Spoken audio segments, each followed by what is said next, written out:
What's going on YouTube? Today we are at a very unique and special location, the Office of Collection and Design. The idea of it basically is that it's kind of an ode to different weird, odd, random collections, things that don't exist anymore, things that have been donated. It's like little tinker toys and different little things. You'll see in a minute what it is inside. But I wanted to come share this experience with you because I think it's very unique.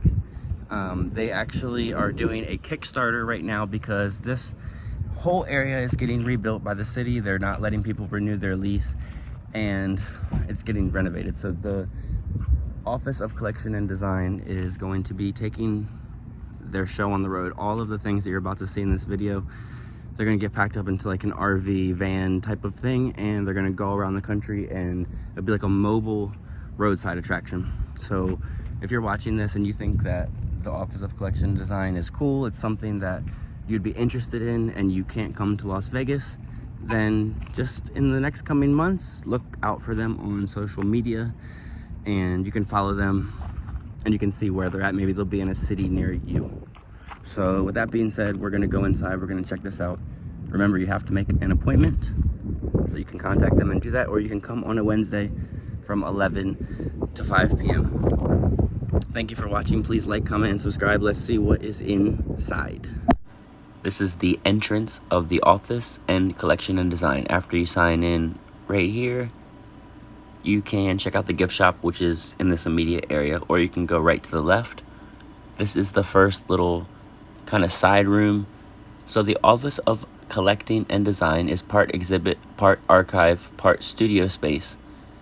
Jessica Ulrich is the artist and filmmaker responsible for this amazing collection. It's kind of a collection of objects that are rare, common, precious, and forgotten, and then they all kind of come together and illuminate the nature of value and meaning. I got that from the officeofcollecting.com, which is their official website if you would like to check it out.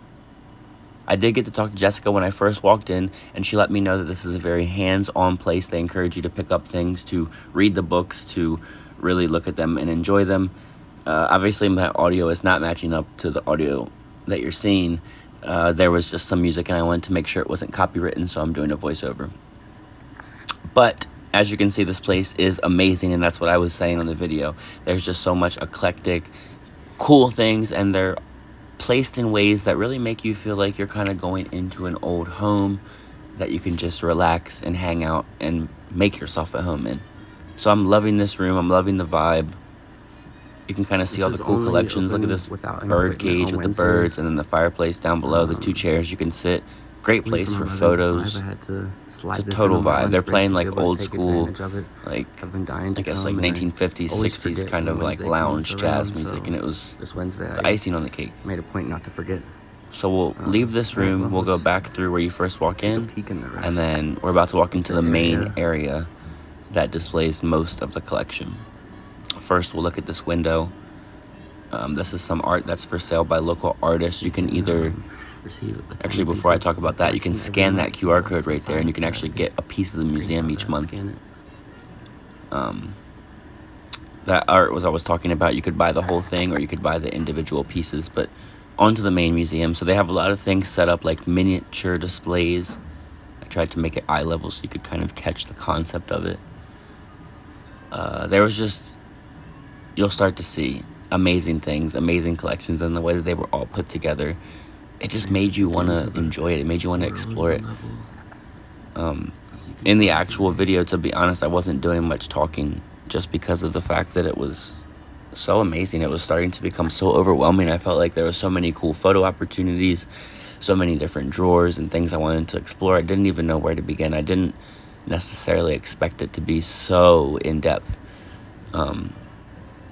But yeah, you can see they have like the small TVs, the small everything to kind of almost make small sets. I'm not sure if the filmmaker, if Jessica uses these to make small sets and then film them to look realistic, but I'm sure that she probably does, because just the way they were set up here, that concept was almost jumping out at you. I wanted to like run in with the camera ASAP. Anyway, let me know, what would you be looking at in this? What would you be picking up? What would you be rearranging? What would you be taking pictures of? there's so many cool things, it's hard to really, it's hard to pick, right? So we'll just keep on looking. We get to the second wall now. I was trying to remind myself to touch things, to pick things up, to enjoy things, because it almost felt like you were in an antique shop or almost like some type of significant historical thing, and you didn't want to touch stuff, you didn't want to mess it up.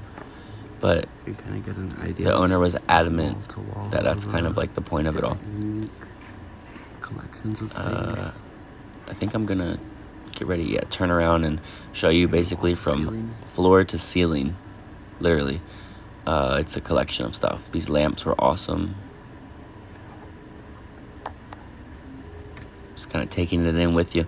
I was deciding to go ahead and open up cabinets at this point, different fabrics and different things you could pick up and touch. I thought that was a slap bracelet when I first picked it up.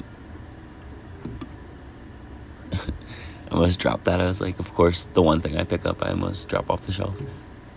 So then we go over here. I think there's like some miniature fruit. Oh, I'm getting ahead of myself. I don't know what that is, but that was pretty fun. There is some miniature fruit to the right we're about to look at next. See it? And then you can open these drawers, and this was like old forgotten candy, I believe.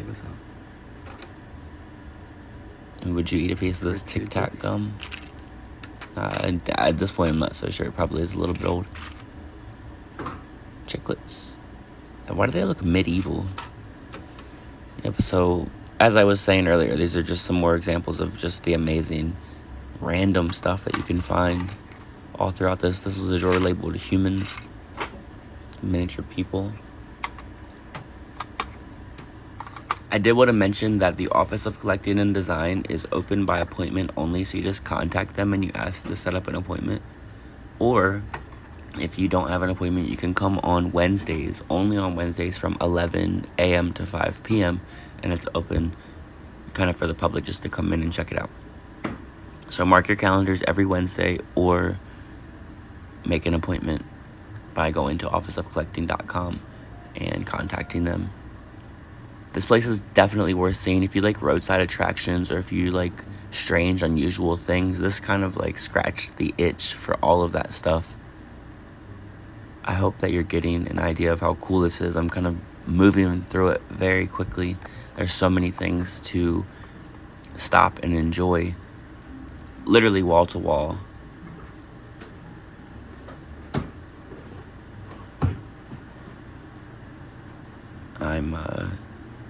I'm at a loss for words even looking back at it now. It's amazing. All the little miniature furniture. I have some friends that are into miniature stuff. These little miniature metal die-cast soldiers. Those are definitely old. Pretty cool. I decided to line some up like they were kind of posing or maybe getting ready for some practice or to play some instruments while the war was starting.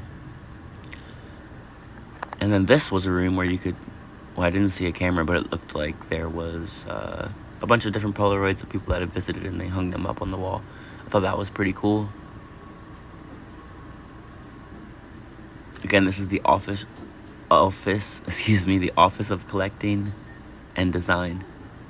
You have to make an appointment to check it out, or it's open on Wednesdays from 11 a.m. to 5 p.m.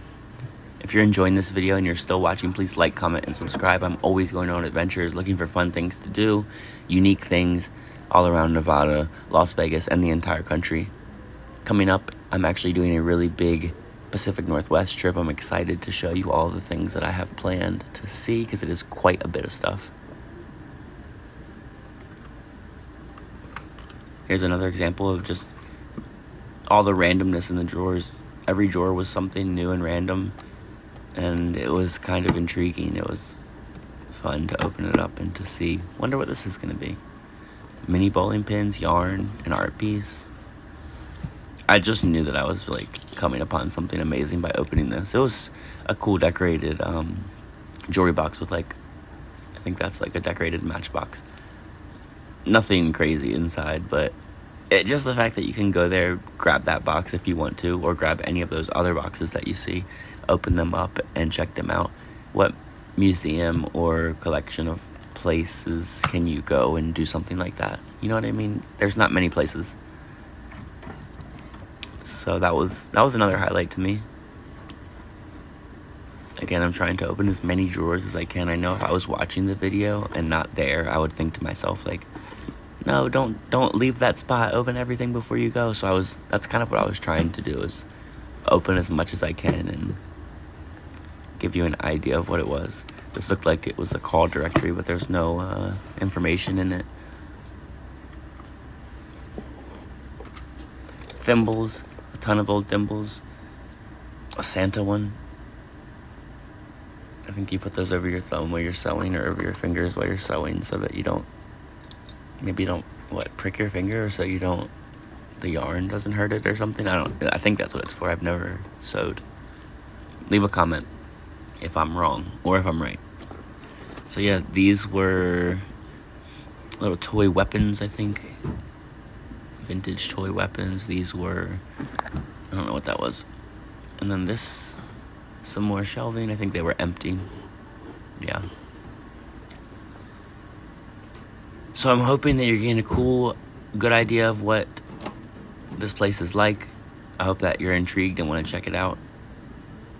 I am going to tell you some more information about how they're only on a month-to-month lease right now. So if you do plan on seeing it, make a point to go see it. Besides that, I'll talk about how they started a Kickstarter in just a bit. And they're planning on taking their show on the road eventually. So if you don't get to see this while it is in a brick and mortar location, you can follow their website, officeofcollecting.com, and pay attention to when they plan on going on the road. But until next time, thank you for watching. Please like, comment, and subscribe. Peace. Wow, so the Office of Collecting and Design was one of my favorite things that I've done here in Las Vegas. It was unique. It reminded me of like that old school roadside attraction vibe. You saw the different artifacts, and you open up a drawer and you see a doll's leg, or a bunch of different toy soldiers or old yarn, and it was just very eclectic and very fun to see. I think that you probably would agree. You saw all the different drawers you could go inside, and all of the different cabinets you could open and just explore as if it was your own little Office of Collection and Design. I want to give a special shout out to the owner for giving me that tour. Again, if you want to come check this out, you have to make an appointment, or you can come on a Wednesday, 11 to 5. And as I mentioned, they are month to month right now. If you want to donate to them, you can reach out to their social media. Their Kickstarter campaign just ended, but they are planning on taking this on the road, like I said in the beginning. So if you're in Vegas, in the meantime, check them out, reach out. And if it's too late and you can't make it to Vegas, then look out for them on the road. But thanks again for watching. Until next time, peace.